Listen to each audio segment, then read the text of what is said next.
Donc bonjour, aujourd'hui une petite vidéo pour parler des enzymes de restriction. Alors qu'est-ce que c'est que ces enzymes de restriction? Eh bien, on voit que les bactéries sur cette diapositive, tout comme nous, peuvent être attaquées par des virus. Les virus qui attaquent les bactéries sont appelés des bactériophages. Comment ils agissent? Ils se fixent sur la paroi de la bactérie et ils vont injecter un peu d'ADN viral. Cet ADN viral va ensuite s'insérer dans l'ADN de la bactérie et obliger la bactérie à fabriquer des protéines virales et de l'ADN viral.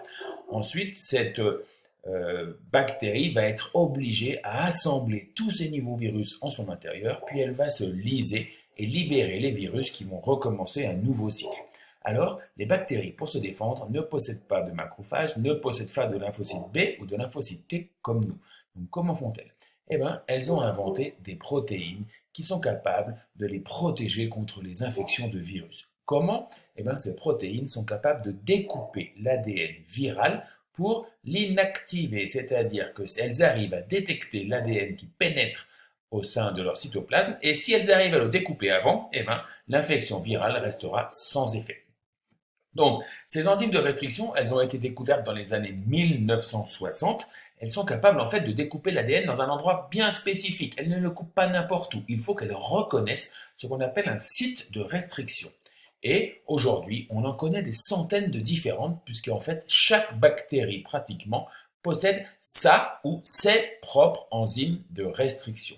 Alors, comment ça marche? En fait, chaque enzyme de restriction reconnaît une séquence bien particulière. Et à chaque fois qu'elles reconnaissent cette séquence-là, elles vont découper l'ADN à cet endroit.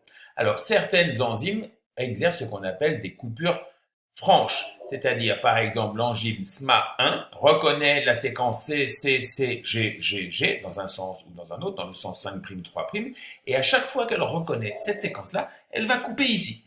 Et elle va donner ce qu'on appelle deux bouts francs qui sont CCC, GGG d'un côté et GGG, CCC de l'autre. Ces bouts francs, en général, en génie génétique, on ne les utilise pas beaucoup. Mais la deuxième type de coupure, c'est ce qu'on appelle des bouts cohésifs ou des extrémités saillantes qui, elles, sont très intéressantes. On va voir pourquoi. Donc là, cette fois-ci, EcoR1, par exemple, reconnaît le site de restriction GAATTC.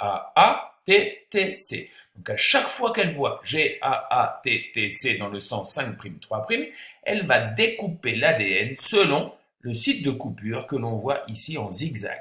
Ce site de coupure va donner deux bouts francs, c'est-à-dire deux extrémités ici qui n'ont pas de brin complémentaire.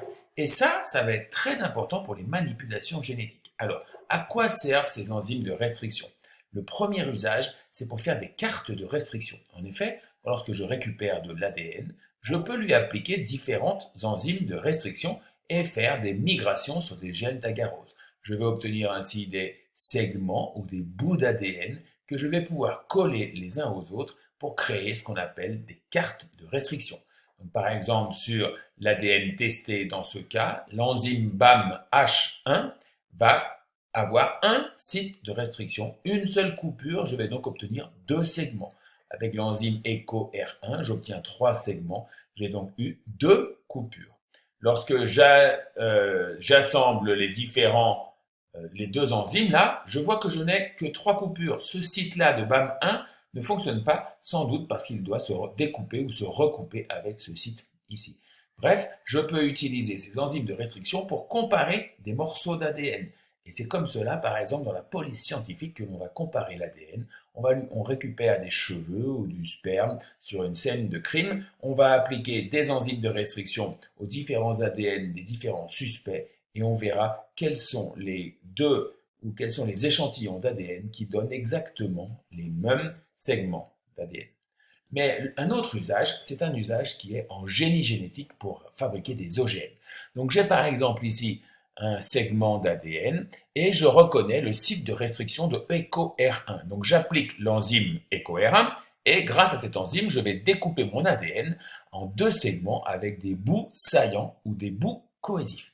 Et là, quel va être l'intérêt? Eh bien, si je possède un gène d'intérêt, il me suffit d'accrocher la complémentarité, ici les acides nucléiques complémentaires du bout manquant ici, pour pouvoir ensuite intégrer ce gène d'intérêt entre mes deux segments qui ont été découpé. J'ai donc inséré un gène dans un segment d'ADN. Donc ça, c'est très utilisé pour fabriquer des OGM. Donc voici la première vidéo sur les enzymes de restriction et le génie génétique. Les autres sont à suivre.